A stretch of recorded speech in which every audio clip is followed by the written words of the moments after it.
Alpha Ousmane Baldé, directeur général adjoint de la Banque nationale d'investissement de Guinée depuis avril 2022. Avant ça, donc j'ai fait mes études à Paris, à l'université Paris-Dauphine.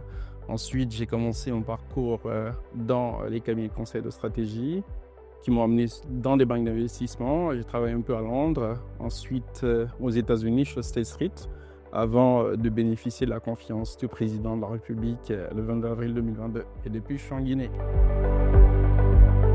À mon niveau, c'est une marque de confiance énorme. J'ai un parcours, bien entendu, mais le président a fait confiance à la jeunesse. Ça m'a permis, en tout cas, de faire le retour aux sources et de pouvoir me concentrer au développement socio-économique dans mon pays, parce que la BNIG, c'est quand même une institution hautement stratégique aujourd'hui, qui joue un rôle de premier plan dans le développement socio-économique du pays. On parle aujourd'hui d'investissement long, ce qui n'est pas pratiqué dans le pays.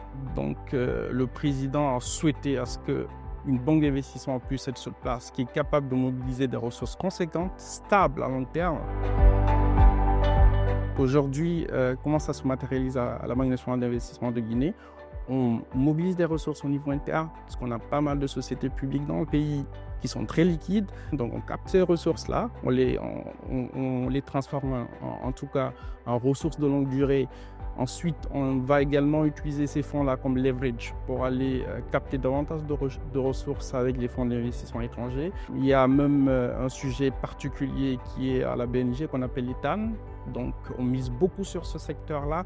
ETAN, ça veut dire énergie, transport, agriculture, numérique, parce que ce sont ces secteurs-là qui conditionnent la compétitivité et l'attractivité du pays. Je dis souvent que tout est question de volonté politique. La chance que la Guinée a aujourd'hui, c'est d'avoir un président qui a cette vision et cette volonté politique. Et avec, bien entendu, toute cette énergie, toute cette dynamique également de la part des gouvernants, avec l'impulsion de l'État, effectivement, on a confiance, on a foi que des champions nationaux vont émerger très rapidement. Les questions ESG aujourd'hui, c'est des questions sensibles et de premier plan sur le plan international. On a mis en place une charte ESG et tous nos investissements prennent en compte cette charte-là. On recherche le profit, certes, mais on priorise aussi et surtout les projets, en tout cas, qui prennent en compte l'impact environnemental. On favorise les projets qui ont une faible empreinte carbone et qui sont dans la dynamique de la transition énergétique. Sur le plan social, on met un point d'honneur à prioriser les projets qui créent des emplois décents. Dernier point sur la gouvernance, on s'assure qu'on respecte tous les standards internationaux en termes de transparence, de conformité, mais aussi on a un devoir de redevabilité vis-à-vis de nos partenaires.